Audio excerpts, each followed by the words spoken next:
haven't home. There is no immediate timeline for the new letter's release.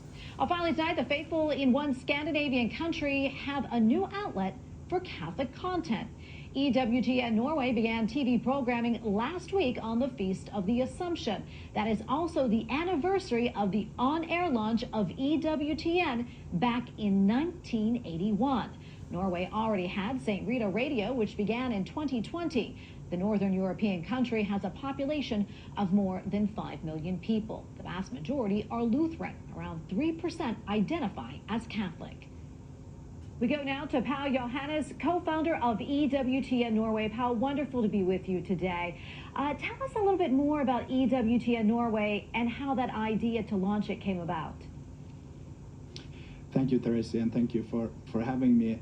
The idea of EWTN in Norway, for our part, actually started the first day I met my wife. We met at church coffee, and the first thing we were talking about was that Norway is a country in need of some kind of evangelization.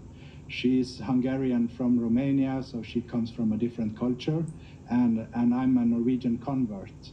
So that was the first time we started talking about it. And during the pandemic and all those things, the churches in Norway were closed, and then we saw the opportunity to start broadcasting Mass from our local parish, which evolved from that into a radio called St. Rita Radio.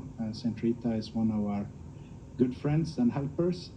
And about a year ago, we did the transition into using the brand EWTN Norway.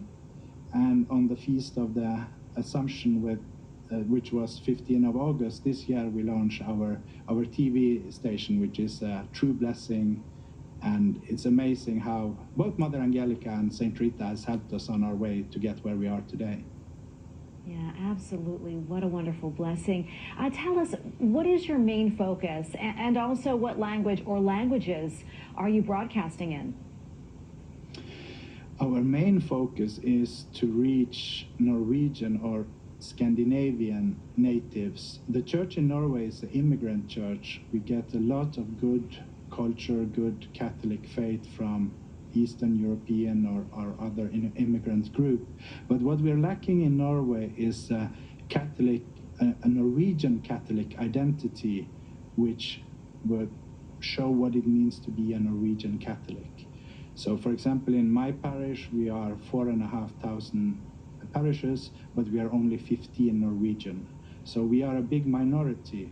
So our focus is to reach the Norwegian-speaking, mostly Lutheran or people who are not Catholic, and show them the way to the Catholic Church.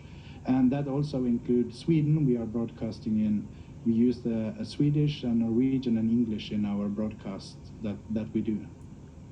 And Paul, I'm curious too, how is the Catholic Church doing in Norway? Tell us about that.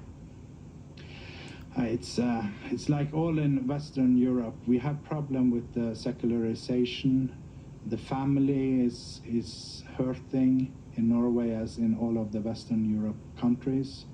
And that is one of our main goals, is to show that you can be a Catholic family in Norway and live the faith as a family. So the church has the same problem here as everywhere, but there are also great signs of hope. Today, my oldest girl had her first day at school, and it struck me when I was sitting in the class and they did the presentation that all the parents are married. There is not a single divorce in her class, and that gives me hope. It shows that the family matter and the family is important. And that's the church in Norway. It's an immigrant church which has a lot of workers coming to Norway, so you don't have the family aspect, and then you have the few of us Norwegian who turn Catholics. Well, Paul, thank you so much for coming on, and we're praying for you and EWTN Norway. God bless you all. Thank you. We thank you for watching tonight. Remember, you can follow us on social media, Facebook, Twitter, now known as X, and Instagram at EWTN News Nightly. I'm Tracy Sable. Good night, and God bless.